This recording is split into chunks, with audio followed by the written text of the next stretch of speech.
السلام علیکم ورحمۃ اللہ وبرکاتہ۔ یہ جو کشمیر کا فلسطین کا معاملہ چل رہا ہے، اس میں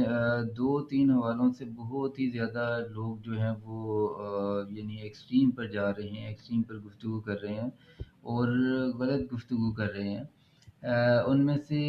ایک تو یہ ہے کہ جس کا بھی جو موقف ہے، اپنا موقف ٹھیک ہے کوئی بھی رکھ سکتا ہے،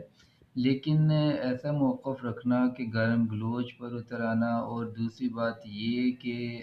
جو دیندار لوگ ہیں ان پر بلا وجہ الزام تہمت لگانا، اور تیسری چیز یہ ہے کہ بغیر کچھ جانے ہوئے، بغیر کچھ علم کے، بغیر کسی یعنی معلومات کے، بغیر کسی تحقیق کے دوسروں پر کیچڑ اچھالنا، یہ انتہائی جو ہے فضول قسم کی حرکت ہے، جو آج میں دیکھ رہا ہوں سوشل میڈیا پر بہت زیادہ چل رہی ہے۔